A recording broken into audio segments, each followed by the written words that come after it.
राम।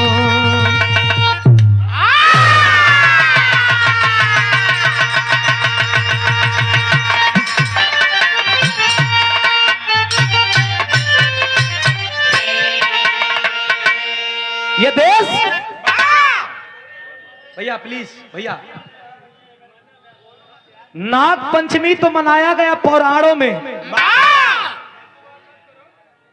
लेकिन हिंदुस्तान के धरती पे नाग पंचमी एक मल्ल युद्ध को भी लड़ करके लोग मनाते हैं। कहल जाला कि गोबरौरा का जन्म छोड़ावे के बाद त जबले अखाड़े का माटी ना लगल शरीर में तबले नाग पंचमी सफल भयल होयल। तो एक हिंदुस्तान में नाग पंचमी और कैसे मना, बिरहा में 4 लाइन भूमिका का भाव बा, कैसे मास्टर।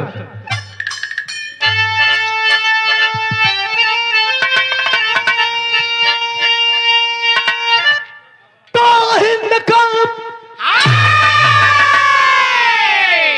अरे कोई चुनौती सना पेगा क्या, अरे जिसका औलाद औलाद का बीज है, अरे फलस्तीन को बारूद से, अरे पता है सभी को हम क्या चीज है।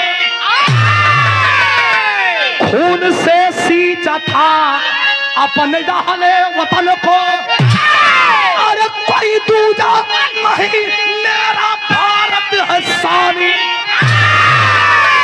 अरे जहां जारती में खड़ी भारती, अरे गरजती गया की कलम की जवान।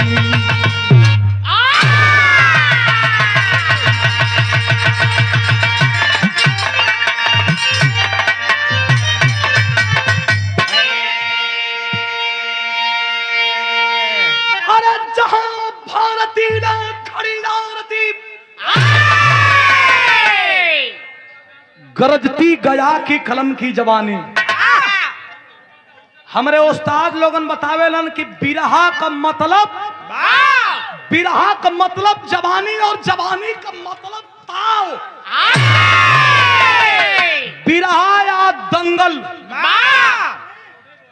बिरहा और दंगल। हमारे उस्ताद विजयलाल बताओ ना कि ये बेटा 5 मिनट में अखाड़े पर लड़ के की तब पटक के नहीं तब पटका के खाली कदा, आधा घंटा वही में लसरैले कोनो मतलब निकलेला नहीं। लड़े तो ताव में लड़े, पटकाए तभी ताव में पटकाए। बिरहा में कव्वाली का टुकड़ा बा, कव्वाली का टुकड़ा कैसन बा, ए नवाजी मुसलमान बैठ करके अपने प्रभु के, अपने रब के दरबार में बैठ करके, अपने खुदा के दरबार में बैठ करके और सजदा करता है। कैसे करता है,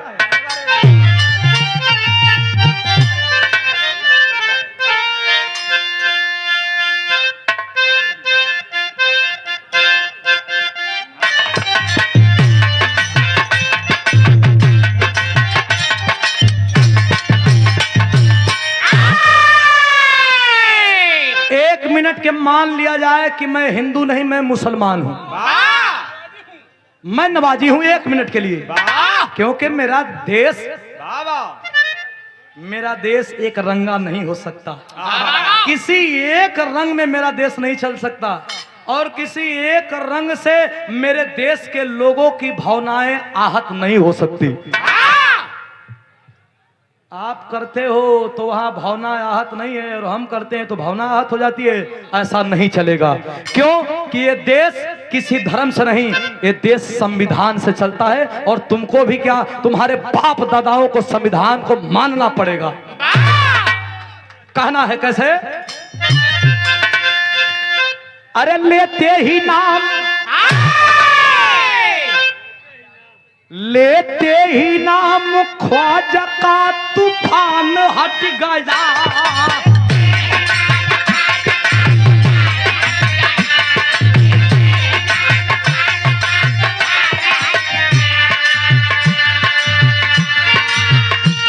लेते ही नाम ख्वाजा का तूफान हट गया,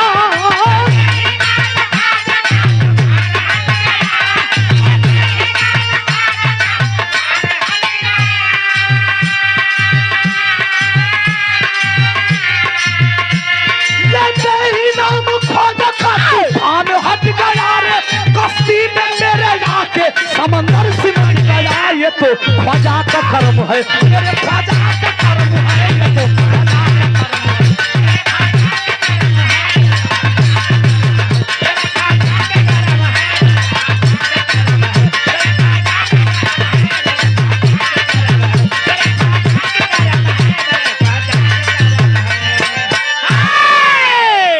मेरे ख्वाजा का कर्म है। लेकिन वीर वीर के कहल जला, वीर कहल जला जो देश के लिए काम आए जवानी, जो समाज के लिए काम आए जवानी, उसको वीर कहते हैं। किसी गरीब को सताना वीरताई नहीं है मेरे दोस्त। इसलिए कहना है क्या, अरे चट्टान, चट्टान मतलब अरे चट्टान चटक जाय सिंह के दहाड़ से,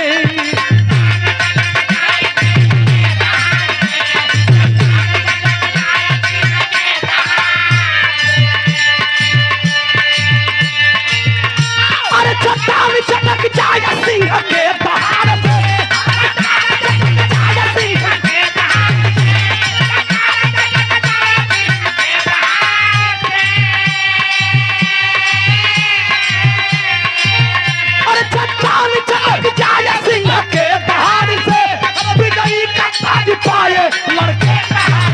लड़े दो झंडा गाड़ के, ओ जंग में पहाड़ के, लड़े दो झंडा गाड़ के, ओ जंग में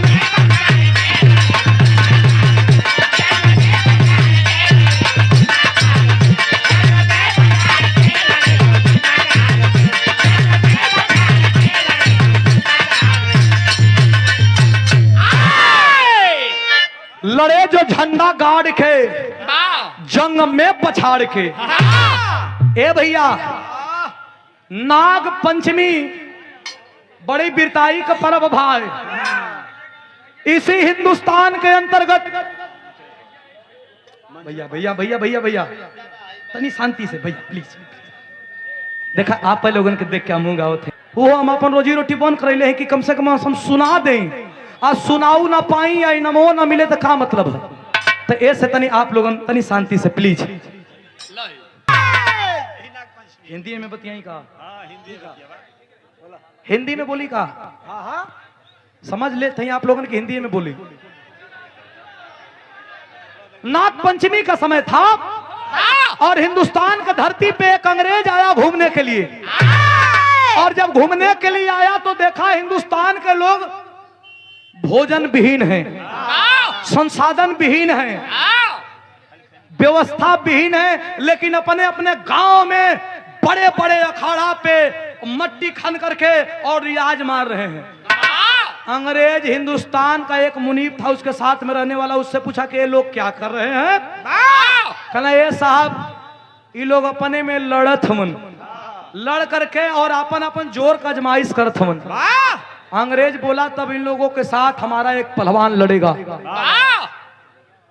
पेपर पत्रिका में ऐलान करवा दिया कि मैं लंदन से एक पहलवान बुला रहा हूं। हिंदुस्तान के लोगों में अगर ताकत होगा तो लड़ लेना, जो जीतेगा उसे 300 रुपया इनाम दिया जाएगा। 300 में क्या मरते? जमाना दूसरा, जमाना बड़ी सस्ती कर रहल, बड़ा कम खर्चा में बहुत आदमी निपट जात रहना। कहना जो जीतेगा उसे 300 रुपया इनाम दिया जाएगा, लेकिन जो हारेगा, तब जो हारेगा, जिसके घर में बहन जवान होगी, भरे अखाड़े पे उसके बहन को इसी जांघ पे बैठाया जाएगा। जिसके घर में बेटी जवान होगी, उस पहलवान को हारने के बाद उसके बेटी को इसी जांघ पे बैठाया जाएगा। और वो भी ऐसे नहीं बैठाया जाएगा, नंगा करके बैठाया जाएगा। देश गुलाम रहल तब्बे न हो भैया, नहीं तो आज अगर तुम्हारा पास कितनो रुपया है, बहन बेटी के विषय में आप कुछ बोल देंगे, लगा के राखी आदमी जिभिया ना खींच लई। लेकिन हिंदुस्तान गुलाम रहल, केहू को बोले भरा औकात ना रहल। हिंदुस्तान के कोने कोने के पहलवान सुन गए किसी का हिम्मत नहीं हुआ। अरे पटकने को तो मैं पटक दूंगा, लेकिन पटका जाऊंगा तो मेरी घर की बहन बेटियों की इज्जत तारम तार हो जाएगी। उड़ते उड़ते खबर आती है कानपुर में। जब कानपुर में निरंजन पहलवान इस बात को पेपर द्वारा सुना, तो पेपर द्वारा सुन के गर्मी का सीजन रहल, इस समय कितना उमस है, और बतिया सुन के घरवा जाके चादरा ओढ़ के सूत गए। 17-18 वर्ष की एक लड़की थी उसकी, जिसका नाम अनीता बताया गया। जा करके अपने पिता निरंजन से कहते कि कहो बाबूजी, बहरवा कोनो भाड़ुआ दोगला आके हिंदुस्तान का माटी के चैलेंज कैले हो। अब बतिया सुन के 18 वर्ष की लड़की अनीता जा करके अपने पिता से कहती है, अरे पिताजी, दुश्मन आकर के ललकार रहा है और आप कह रहे हैं चदरा ओढ़ के सोए हैं। जब चदरवा खिंचलस तो निरंजन पहलवान का आंख में आंसू भरल बा। लड़किया 18 बरिस करल, दौड़ के अपने बाप का आंख का आंसू पोछे लगल। बाबू रोवत काहे बानी, काहे रोवत बानी, नहीं खेलने के तो रो मत लड़ी। कहना रो मैं इसलिए नहीं रहा हूं कि मैं नहीं लड़ूंगा, और रो तो मैं इसलिए रहा हूं बेटी कि तेरी माँ जब तुझे जन्म दी तो जन्म देते ही इस दुनिया को छोड़ के चली गई, लेकिन जाने से पहले तुझे मेरे गोद में डाल करके यही कह के गई कि आज से इस लड़की का पिता भी आप हैं और माता भी आप हैं। बड़ा प्यार से इसका लालन पालन किया गया है। अरे मैं पटकाने और पटकने के डर से नहीं रो रहा हूं। अरे जाई तो उठा के पटक देव रे बेटी, लेकिन दंगल कुश्ती मतलब बिछली का खेल होला। बड़ी बड़ियार पहलवान भी कबो दंगल में पटका जाना बाबू। अगर पटका जाई तो तोरे इज्जत पे आँच आ जाई। लड़किया जब इतनी बात सुनस कल से, पिताजी आपकी बेटी बेटी है, हिंदुस्तान की बेटी बेटी नहीं है क्या? और रोज अंग्रेज हिंदुस्तान की बेटियों की इज्जत के साथ तारम तार करते हैं। हमारी बात को सुनिए, क्या कहती है यहाँ स्वर्गीय रामदेव गुरु जी का तर्ज लगत बा।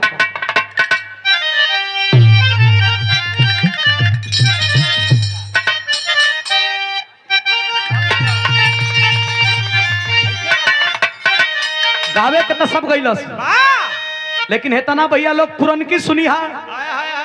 स्वर्गीय रामदेव गुरु जी कहें कि तोर नैना कटार हो, तोर नैना कटार, अरे गड़ी गड़ी चलो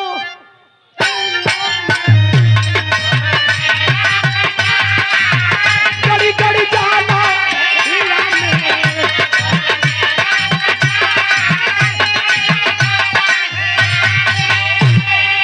वही बगलिया में बुल्लू गुरु जी तनी बुढ़ौती का शरीर रहल, यही करिहाई पहान धला पतरे पतर, लाल जी लहरी गुरु जी सन रहल पतरे पतर। आ धीरे से कहा कि ये रामदेव भैया,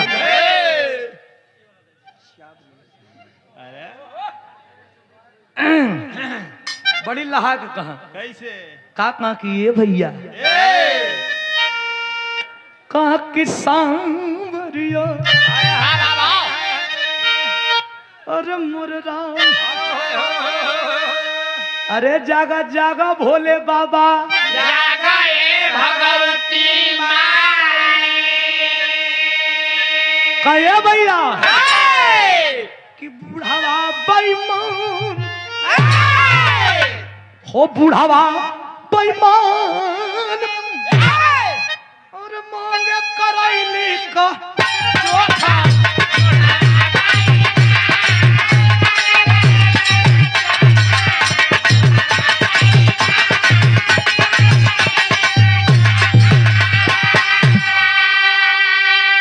लेकिन लड़की कहत बा कि अरे तोह के क्रिया हमार, अरे पट्टे तनी जवानी देखाओ सो, अरे तोह के क्रिया हमार, बेटी सब कह के भाग्य सवार, तोह के क्रिया हमार, बेटी सब कह के भाग्य सवार।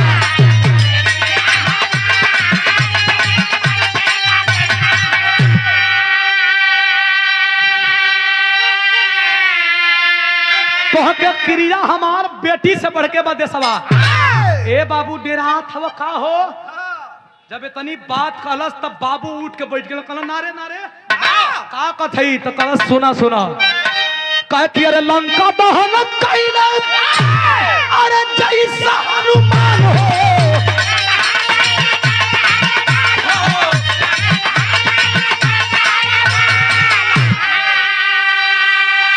अरे वो इससे जवान कैला जवान कैला नहीं का साल हो वो इससे जवान कैला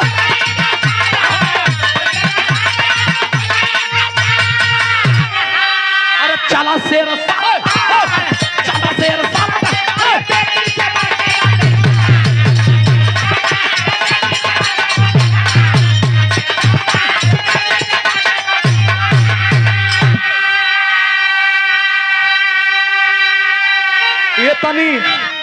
ये तनी हुई 17-18 वर्ष का लड़की भर धलस कि वो बाबू को रोम रोम में जवानी आ गई का सुना है बाबू अरे हमरे इज्जत का फिक्र रहुआ मत करी देश से बड़ा इस धरती पे कुछ भी नहीं है पहले राष्ट्र है पहले हमारा भारत है पहले मेरा इंडिया है उसके बाद कुछ है ये तनी बात जब बाबू सुनना तो उठ के बैठ गया कहना कर तो लोड़े जाई कहना जाई तुरंत जा जब सोचलस कि बाबू अब लाइन पे आवत हो तो फिर एक चूड़ी कस दलस का कलश मास्टर बिरहा का टेरी लगत है सादर 200 रुपया पुरस्कार विवेक पाल भावी जिला पंचायत सदस्य गौरा द्वितीय से हम तो चाहते हैं कि भाई जो सुधीर लाल को पुरस्कार दे वो सब जीते कोई न हारे भैया अगर एक पंचायत से 5 प्रत्याशी पुरस्कार दे तो 5 लोग जीते इसलिए कि एक आदमी जीतेगा तो एक तरफा विकास होगा 5 आदमी जीतेगा तो 5 तरफा विकास होगा विकास की कोई कमी ही नहीं रहेगी सब लोग जीते नहीं बिरहा के पॉइंट पे आओ भैया के बहुत बहुत प्रणाम बा भैया हो लड़की अपने बाप से कल के तैयार हो जा आ कैसे कहत बे मास्टर बिरहा में टेरी लगत बा ना ना ना ना तनकी बढ़ जा ना ना ना ना तनकी और बढ़ जा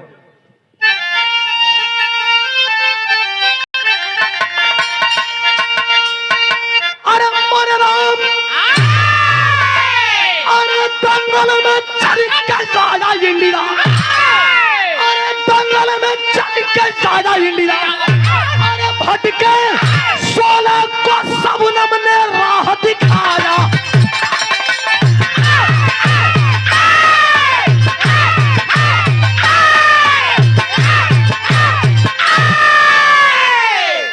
अरे जियो जवानों अब तो आप लोगों का उम्र रिजेक्ट हो गया नहीं तो आप लोगों को देश पे भेजा जाता का दंगल में चल के जाया इंडिया अरे भटके 16 को सबनम ने राह दिखाया इतनी बात जब हिंदुस्तान की बेटी अपने बाप से कहती है अरे लड़ाई लेकर के जवान चल दिया कलश अरे बेटी तनी जंघिया लंगोटा हमार खूटी पर से उतार था बाहर उत्तर प्रदेश की कानपुर की माटी जब निरंजन पहलवान चलल हो तब बिरहा में एक तरज बाई तरज ना हो देखिए का तरज हतनी सुनिहा लोगन बा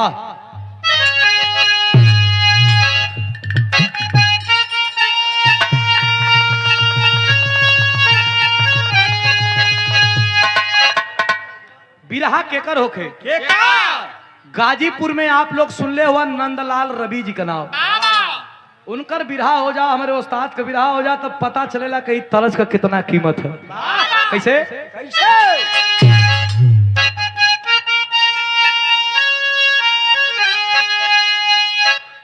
अरे तमोरा नहीं हारा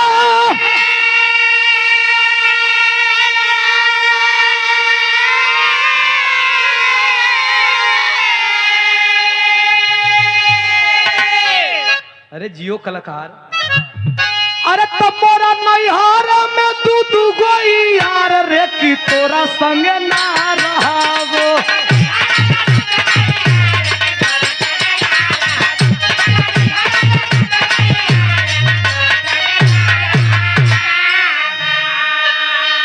कि नंदलाल रवि जी कैसे कही हैं? कैसे? अच्छा तो ये बात है। अच्छा तो सुनो का कही हैं? अरे तो ये कोई यही रहावे, ये कोई यही रहावे, अरे तो ये कोई यही रहावे, ये गो चनार रे कि तोरा संग ना रहावो।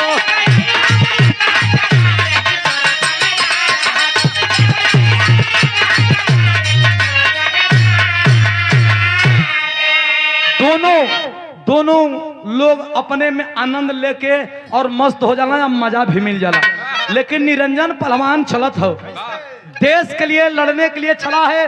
समझ लीजिए बिरहा उस मुकाम पे खड़ा है कि देश का वीर अंग्रेजी पट्टा अंग्रेजी पहलवान से लड़ने के लिए चला है। समझ लीजिए कि आप लोग सुन नहीं रहे हैं, आप लोग वहां दंगल के भाव में जा रहे हैं। कैसे चल बा मास्टर अनिल भैया? अरे वाह भाई, अरे तो चलो बेसावा,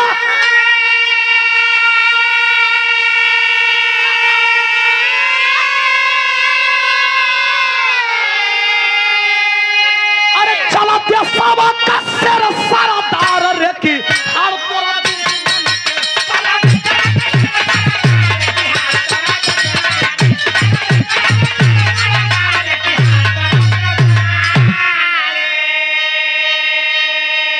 कहे कि के करके तना दूधावा और पियाइले आज यही दंगल मचाई फरी।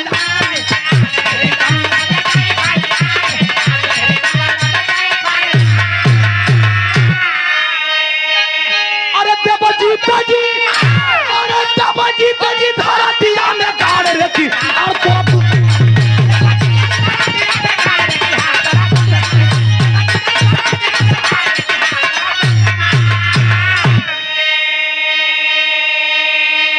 सुना केकर केतना दूधावा पियले बड़ी माई, आज यही दंगल में जाई फरी आई। जीते जी धरतिया में गाड़ की हाड़ तोरब दुश्मन के। कला सुना चलब चलब ए भैया, हिंदुस्तान का पहलवान चल दिया है। जितना लोग बैठल बानी है, जितना लोग बैठल बानी, लखनऊ में कुश्ती का आयोजन भैल। नाग पचैया का दिन रहा और नाग पचैया का दिन रहा। ये लोग जैसे बैठे हैं, अंग्रेजों का खौफ था। लोग आवे और जहां भुइया धरती पे अपने से बाहर बाहर के बैठ जा। कहा कि कुश्तिया कब हुईन भैया, कुश्तिया कब करेहीन। आ करके अनाउंस कराया कि कुश्ती होने वाली है। इंग्लैंड का पहलवान जिसका वजन 1 कुंटल 43 किलो है। अब भारत का पहलवान निरंजन जिसकी वजन 86 किलो है। आधा आदमी कहना अच्छा ला भैया अब का कुश्ती, हाँ 1 क्विंटल ही तरह हुआ, चितर झाड़ के चला भैया अब का कुश्ती हुई। लेकिन वही में जब बुजुर्ग सुनवैया रहे, प्रतापगढ़ी भाषा में कहने तनी रुकीहीन भैया, देखें तब जाए तनी रुकीहीन बेटाओ नहा भी लड़े आयन हैं का। अरे यार तो बोल तो लेता है ए भैया, कला बेटाओ नहा भी लड़। अरे जब आयल 1 कुंटल 43 किलो वाला पहलवान, तो हमन के जितना में करियाए बा उतना में ओकर जांग बा।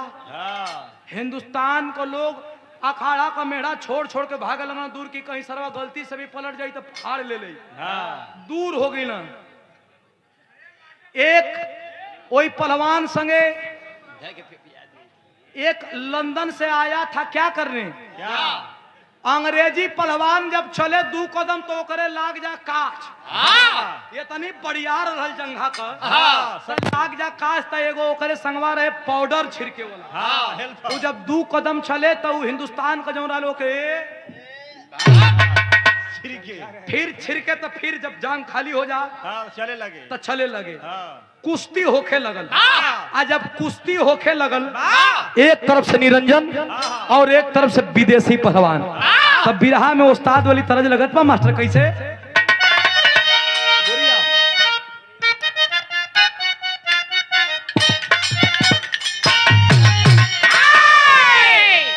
हमरे गुरुजी का मुंह से मिश्री से मीठ लगेला। टी सीरीज में के गईले रहलन कैसे? अरे गोरिया दिन भर कोई के कोटियो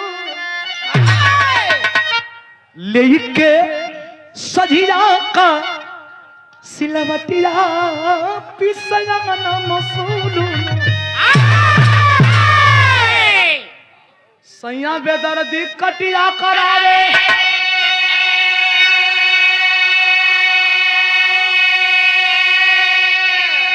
अरे की रोज ढवावे बोझा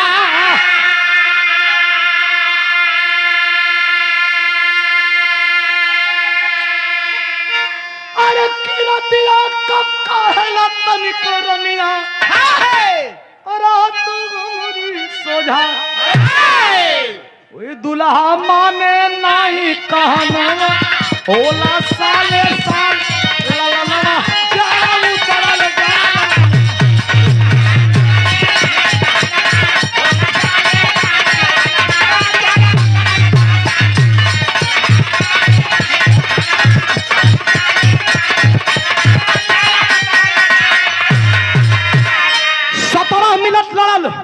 हिंदुस्तान का पहलवान आंख में आंसू लेकर के लड़ रहा था कि मैं पटकाऊंगा, इसका कोई मुझे डर नहीं, लेकिन मैं पटकाऊंगा तो मेरी बेटी को ये लोग नंग न करके जांग पे बैठाएंगे। हे प्रभु, हिंदुस्तान भैया पीछे बड़ी हल्ला हो रहा है प्लीज भाई। हिंदुस्तान का आदमी है, जितना लोग बिरहा सुनता नहीं चाहे दंगल देखे जे जाला। एक बात तो मैं बता देता हूं कि जो लोग जिसके पक्ष में दंगल देखने के लिए जाते हैं, अगर वो पहलवान जीतने लगता है तो पहलवान कुछ नहीं कहता है, नीचे से लोग उसके पक्ष वाले कहते हैं अरे चपले है चपले है चपले है। लेकिन जो वही पहलवान जब पटकाने लगता है तो पहलवान कुछ नहीं करता है, वो तो लड़ता है, लेकिन नीचे जो उसको देखने वाले उसके चाहने वाले हैं वो लोग कहते हैं हे भगवान, हे बजरंगबली, हे बजरंगबली लाज बचैया। जबकि लड़ने वाला दूसरा है। हिंदुस्तान के लोग कहते हैं कि हे प्रभु हिंदुस्तान की लाज बचा लेना।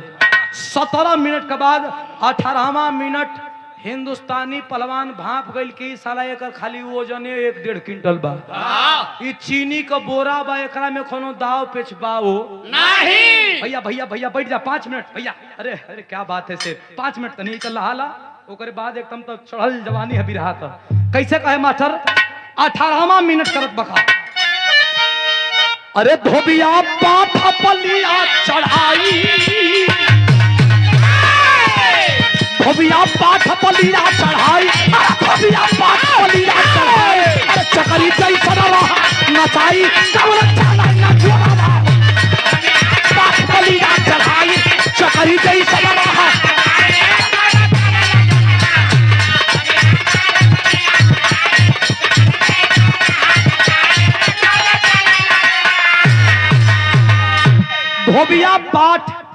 धोबिया पाठ पर लेके आज जे वही वो पहलवान के लेवल चाहत था, लेकिन देखा दोगलवन को दोगलई कहा जला कि दोगलवन को दोगलई को वो छूटल बना छूटी। लड़कियां अनीता के 2 सिपाही हर से पकड़ के 2 सिपाही हर से अखाड़ा के एक कोनवा में कदला मूड़ी निवा के आज जे वही पहलवान उठा के पटके को कोशिश करत बा, जे वही पटके को कोशिश करत बा, तब तक लड़की अनीता दिख गई। अरे ये भरे समाज में अनीता, वो भी अंग्रेजों के हाथ में। अब जो दाव पे चढ़ाया था अंग्रेजी पहलवान को निरंजन पहलवान, वो दाव धीरे धीरे ढील करने लगा। एक बाइक पटकते पटकते जब पटकाने लगा पहलवान, तो हिंदुस्तान के लोग सोचने लगे ये साला रिश्वत तो नहीं ले लिया। कोनवा में से लड़किया कलश की कहो बाबू पटकैबा का। मैं आदमी देखे लगने की कौन लड़की बोल रही है। पहलवान रुक जा। लड़की बोली खबरदार। पूरे लोगों का मूवमेंट उस लड़की के तरफ जा रहा है। लड़की कह रहे पटका जाइए शौक से, लेकिन एक बात का ख्याल रखिएगा पिताजी। क्या वो लड़की कहती है? मास्टर पहपट में लिखल गया।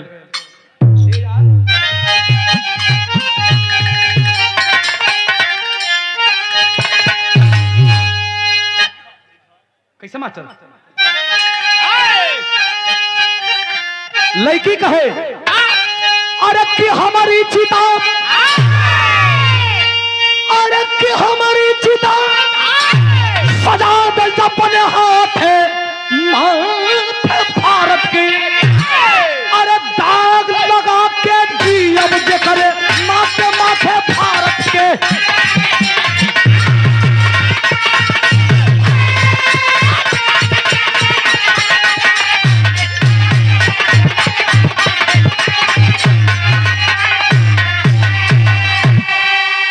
ए बाबू, वो अंग्रेजों का बंदूक को उठा करके पहले मुझे गोली मारिए, क्योंकि कल आप पटका जाएंगे मेरे लिए तो लोग ये कहेंगे कि इसी अभागन के चलते इसका पिता पटका गया। कहती है लड़की क्या, अरे बेटी जब भिखारी है, अरे दौर पास शेर है, पटक के चढ़ गया छाती ऊपर, कई पहलवानों को ढेर हो। बेटी जब ललकारी है, अरे दौड़ के जैसे बना के मौसम, अंग्रेजी पहलवान के घूस के उठा के पटक के करजवा पर चढ़ गई। कस का हो सार, यही बद हिंदुस्तान में आवे लोगन, और जब पटकलस तो हिंदुस्तान को लोग ताली बजावे लगल। सुन करके और पटक धलस चढ़ के करेजा पर, पटके के तब पटक धलस, लेकिन वो पहलवान को रुपया पैसा इनाम मिला, पूरा अंगोछा भर गई, पूरा फाड़ भर गए, लेकिन वही भीड़ का फायदा उठा करके अंग्रेज उस ए क्या हल्ला करत हो, ए टांग के बेगा मर्दवा, टांग के बेगा चुप हो तो मर्दई का ऐसा बिराना गईला। हुआ जब ले करके कमेटी का लोग तो नहीं हो रहा,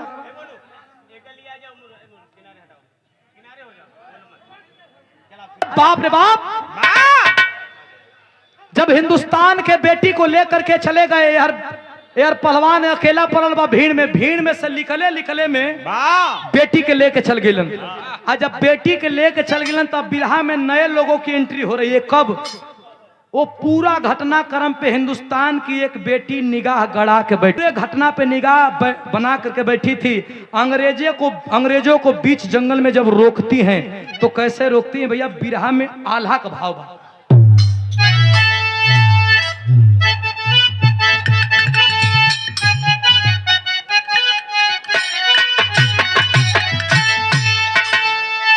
अरे बढ़ मर दे तनी बढ़ जो।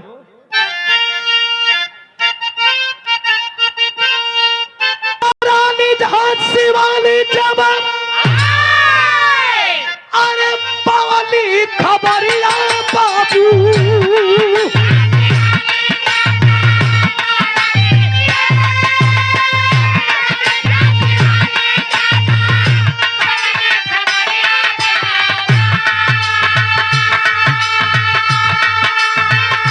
और चली थी हली अपन अरे सजा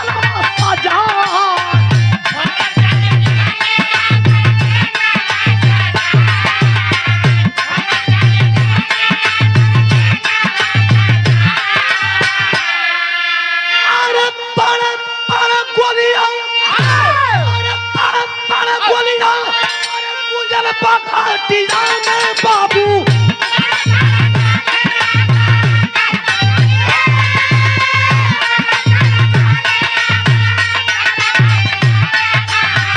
जय भैया जब दास के बिछावा ना बिछा,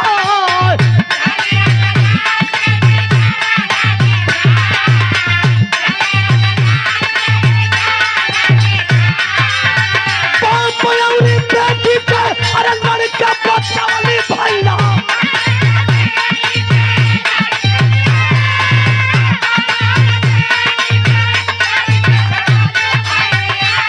अरे बिहाली हिंदुस्तान के पताका लहरा। अंग्रेजों से लड़ करके झांसी वाली रानी उस लड़की को छुड़ा ली और बोली बेटी तू हिंदुस्तान की बेटी नहीं है, तू हिंदुस्तान की भविष्य है, तुझे मैं अपने साथ लेकर के चलूंगी। बाप को भी बुलवा ली, बाप बेटी को लेकर के सीने से सटा करके झांसी वाली रानी उस लड़की को लेकर के अपने किले की तरफ चल दी और बोली कि बेटी तेरे हौसले को मैं सलाम करती हूँ। तू हिंदुस्तान की बेटी के साथ साथ तू ऐसी क्रांति है कि अगर एक बार भड़क जाए तो ये अंग्रेजों का खात्मा तय है। बेटी को, उसी अनीता बेटी को वो झांसी वाली रानी अपने कलेजे से सटा करके एक बात कहती है, बिरहा का आखिरी भाव, खड़ी का भाव।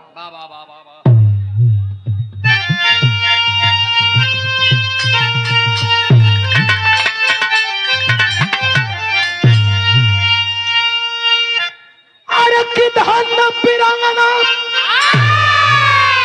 अरे बेटी को लगाई छतीड़ा, अरे पाकर अरे क्रांति का जलाई बजागिया।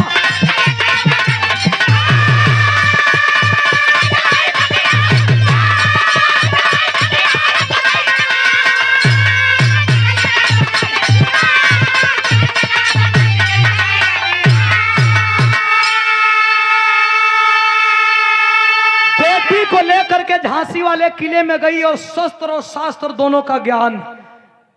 समय वो आ गया, इतिहास बताता है कि झांसी वाले किले पे अंग्रेजों का चढ़ाई हुआ, लेकिन रानी लक्ष्मी बाई का जान बचाते बचाते दो बेटी, एक दलित परिवार पीडीए परिवार की बेटी जिसका नाम बताया गया झलकारी बाई, झलकारी बाई, और दूसरी बेटी अनीता अंग्रेजों से लड़ते लड़ते अपनी रानी को सुरक्षित बचा करके और देश हित में अपने सीने पे गोली खाई।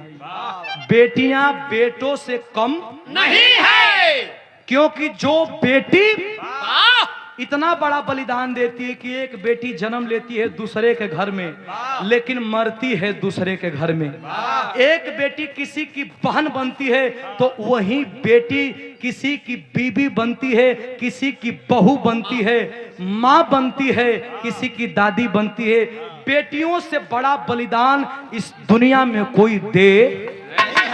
और ये भी एक है कि एक तरफ बेटियां मातृ शक्ति आदि शक्ति है, लेकिन इसी भारत देश में बेटियों के साथ साथ क्या हो रहा है ये आप भी देख रहे हैं और हम भी देख रहे हैं, क्योंकि पाप का घड़ा भरता है और जरूर फटता है। बेटी को सलाम है, हिंदुस्तान की बेटी को सलाम है, खानदान का परिचय है।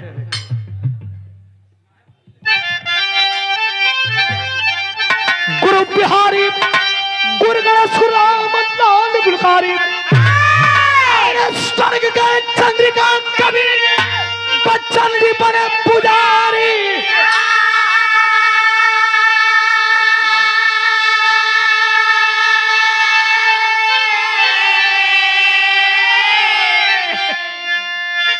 ये हमारे रामबली पचैया जी हैं, आप निशा फिल्म्स के मालिक।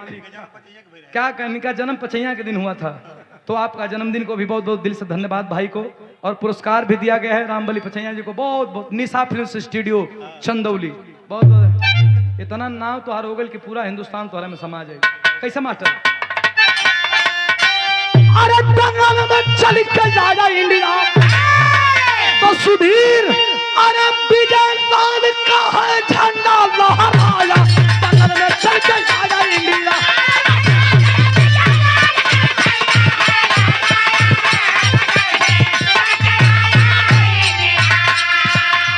अरे सजनी शाम बिना नितर से कजरी हई, अरे सजनी